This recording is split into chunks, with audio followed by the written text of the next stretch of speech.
Let's get started.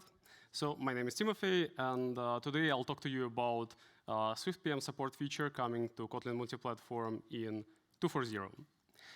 Let's imagine we are implementing an iOS app using KMP, and the KMP libraries ecosystem, it offers great many libraries which can suit a lot of your needs, but sometimes the right library just isn't there yet, and you need to reach out for a native solution on iOS. Such might be, for example, a payments SDK, or maybe an established cryptography solution, which you know and trust, or it might be, let's say, a Maps SDK that has the right feel that you want to integrate into your app. And in the past, we recommended integrating those third-party native libraries using CocoaPods, but modern native libraries, they are frequently distributed as Swift packages, and this is the essence of the feature which we are shipping in 2.4.0. We aim to streamline using those Swift packages in your Kotlin Multiplatform code. So let's do just that. Let's take an app, a Compose app, and we will use Google Maps to provide map services in this app. How do we do this? First, we start with a Kotlin block in our build script. Then in the Kotlin block, we declare the new block, SwiftPM dependencies. And in SwiftPM dependencies, we are going to use Google Maps. And where did I take all of those parameters from? The URL, the version, and the products list. The first one, the URL, is what I found by going into Google Maps documentation. And there it references a Git repository, which actually contains the SwiftPM package for Google Maps. The version is also something I took from this documentation. Then for the products list, I went into this repository, opened the package Swift file, and Google Maps is a fairly simple package. It has only one product, so the product that I'll specify here will be Google Maps. Finally, one last piece I need to specify is the minimum deployment version. Because Google Maps supports iOS applications starting with 16, I'll put minimum deployment target as iOS 16. All right, now I can hit import in my IDE, and I can finally write code with Google Maps. How do I do this? First, I'll need to import some APIs. And the import is very simple. It starts with this SwiftPM import keyword, then follows demo, which was the group name of my project, then follows maps view, which was the project name, and finally I can import APIs from the Google Maps SDK, such as GMS map view. And if I import a couple more lines of code, just like that, I have a compose view, UI kit view, wrapping the Google Maps view, and it's almost ready. I'm almost ready to build my iOS application. So let's do that. Let's build the iOS application. And the first time, I will see a suggestion from the IDE, or it might be a warning in the build process that asks me to do certain wiring, a command that I need to run once to wire my SwiftPM dependencies from Gradle setup into the Xcode project. So I can accept this suggestion in IDE, or I can run this in any terminal. And what I'll see is that something called Kotlin Multiplatform linked package has been wired with my Xcode project. And also, I'll see that Google Maps has also been wired with the Xcode project, which is exactly what I wanted. And now I can finally build one more time, and I'll see that Google Maps works as expected. So to summarize, what does SwiftPM support in KMP brings? This year, we're focused on making it, on streamlining the process of importing Objective-C compatible code.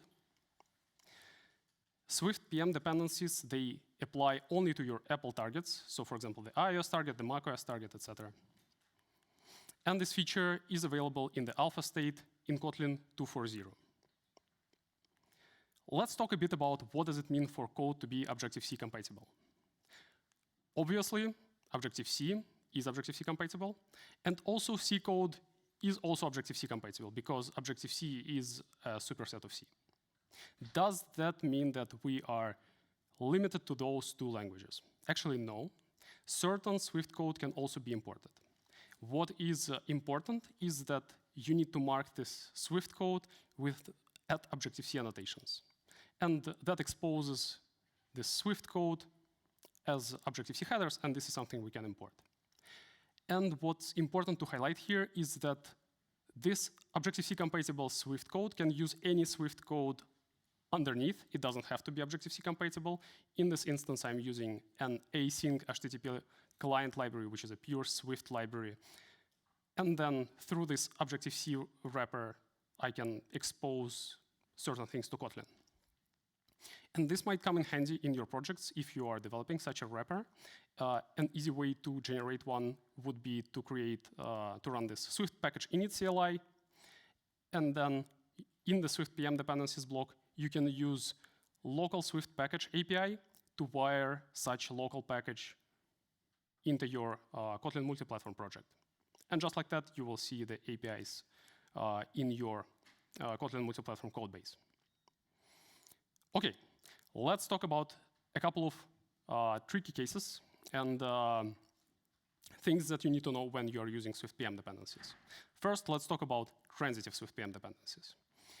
Imagine that we have developed this great KMP library that used Google Maps in its implementation to provide some map services.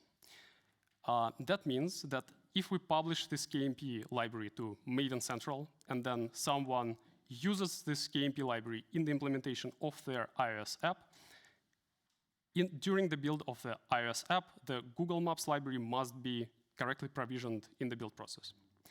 And what you should remember here is that our integration takes care of this for you. You don't need to be somehow explicit in the iOS app about Google Maps. It will be provisioned at the right moment. Now let's talk about dynamic linkage. When will you encounter dynamic linkage?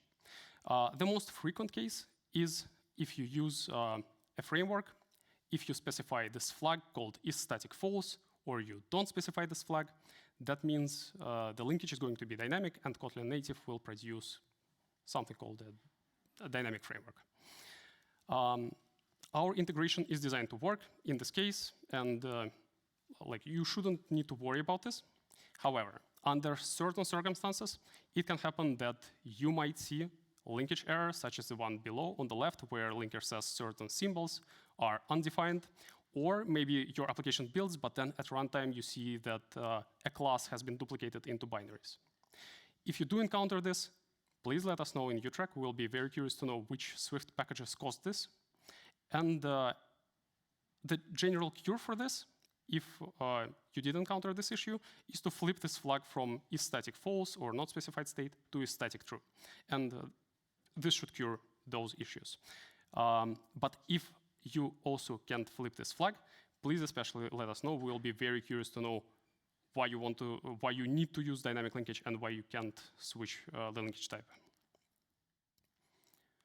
All right, now let's talk about floating versions of dependencies. In Swift Package Manager ecosystem, it is common to use a dependency and not be explicit about the exact version which you are going to consume. So you say you are consuming a package, but you are compatible with a range of versions from this package. And a typical way would be to use a from version constraint, which means that you are compatible up to the next major version. So let's say we're consuming this package from version 1.0.0, and the package has versions 1.1 and 2.0.1. That means we are compatible with version 1.1, but not with 2.0.1. And when you first run a build in your KMP project with such package, you will see that a package result file will materialize, and it will lock this version to version 1.1, which is the latest compatible version, which was the latest compatible version at the point when we ran the build.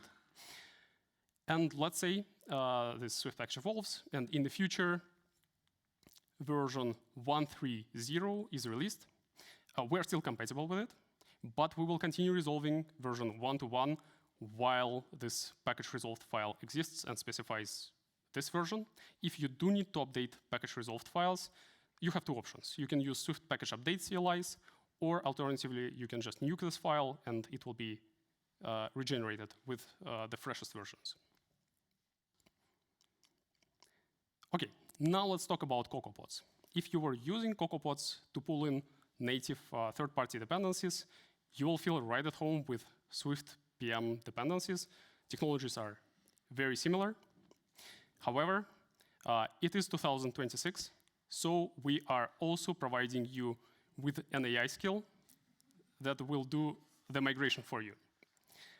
There are a couple of tricky cases that you need to be aware of when you're moving from CocoaPods to SwiftPM dependencies, and this AI skill encapsulates all of this complexity.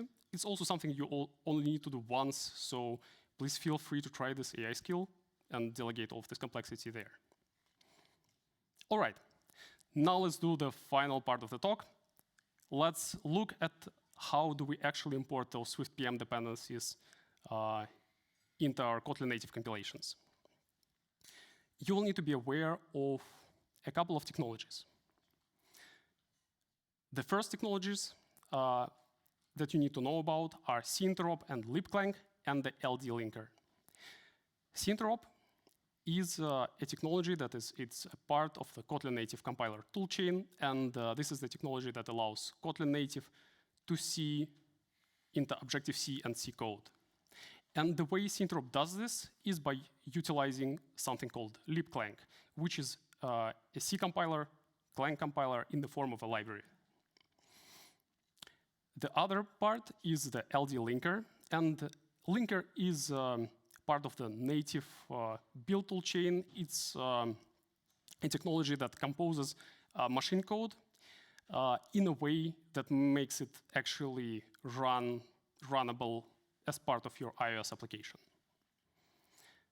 Another technology that you need to be aware of is the Xcode build system. This is the build system that you use when you are running a build in Android Studio and you are targeting the iOS destination.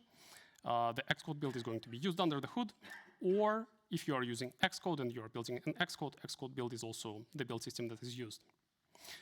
What do we do with those technologies? We start with a set of SwiftPM dependencies, which is something that you provide in the build script, just as we did with Google Maps in the initial example. This is the SwiftPM dependency we're going to be importing. Then we ask Xcode build two questions. The first question we ask Xcode build is, how do we understand those SwiftPM dependencies as a C compiler? And here Xcode build gives us a couple of useful things, namely some search paths, module maps, and a couple of other things.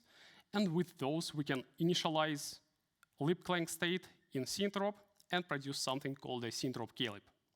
And sintrop klib is what is actually going to be used in the compilation of your Kotlin native code when you call into APIs such as GMS map view from Google Maps.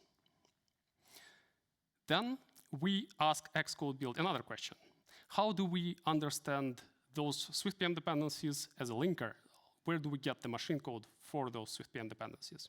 And we, again, get some useful things, binaries from unwrapped Xe frameworks, file list, some object files. And with those, we initialize something called a Kotlin native link task, which is a type of a Gradle task you can find in your build script. And eventually, Kotlin native link task will produce a binary, which is actually going to run as part of your application. All right, folks, that's it. That's all it takes to import those SwiftPM dependencies. OK, thanks for coming to this talk. So on the left at the top, you will see the link to the documentation, where you will be able to find the CocoaPods skill, explanations for how to use this technology. A bit to the bottom is a link to our Kotlin Lang Slack dedicated to Swift Package Manager support. If you want to provide some feedback, if something doesn't work as you expect it to, we will be eagerly waiting for you in this Kotlin Lang Slack. Please come. Yeah, and please rate the talk. Thank you.